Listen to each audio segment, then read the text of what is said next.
Salam hörmətli izləyicilər. Sizə Sumqayıt şəhərindən son dərəcə narahat edici bir xəbəri təqdim edirik.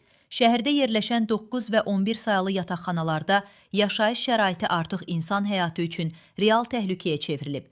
Məsələnin təfərrüatları video reportajda. Sumqayıt şəhərində yerləşən 9 və 11 sayılı yataqxanalarda yaşayış şəraiti son dərəcə acınacaqlıdır. Sakinlər uzun müddətdir ki, ciddi şəraitsizlik, kommunikasiya problemləri və təhlükəsizlik riski haqqında müraciətlər edirlər. Yataqxanalarda, mərtəbələrdə və elektrik şitlərində tez-tez yanğın halları baş verir. Sanitar qovşaqları, kanalizasiya və su boruları tamamilə yararsız vəziyyətdədir. Mən İsmailova Tamila, 9 nömrəli, 42-ci məhəllə, 9 nömrəli yataqxana, 1-ci mərtəbədə qalıram. Tək mən yox, hamı şikayətçidir. Bax, tualətə bax, tualət yaman gündədir, su damlayır oradan.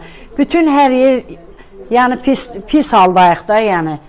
Ondan sonra, indi kuxnamıza bax, gör, kuxnamız, bir dəfə gəldilər, çəkiliş elədilər, televizorda göstərdilər, yenə həmin şey oldu. Yəni, bizə baxan yoxdur. Bütün ofislərlər dəyişildi. Gəlsinlər, bizə də bir yardım eləyib, bizi də bir köçürsünlər.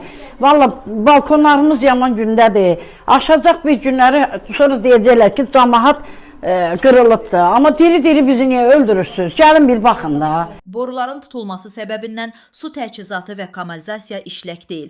Xüsusilə 11 sayılı yataqxanada vəziyyət daha da ağırdır. Burada bir müddət əvvəl qaz sızması ilə bağlı partlayış baş verib və bir ailənin 2 üzvü həlak olub. Həmin hadisədən sonra yataqxanaya qaz verilişi tamamilə dayandırılıb və bu günə qədər bərpa edilməyib. Sakinlər bu məsələni ayrıca ciddi bir problem kimi qeyd edirlər. Ümumilikdə hər iki yataqxanada yaranmış vəziyyət sakinlərin həyat və sağlamlığı üçün təhlükə yaradır və təcili müdaxilə tələb olunur.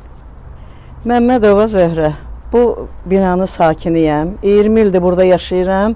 Mən gələndən bu binanı hələ belə görmüşəm. Padvalları su, evləri uçuq, neçə dəfə Koxnuda orada avariya olub.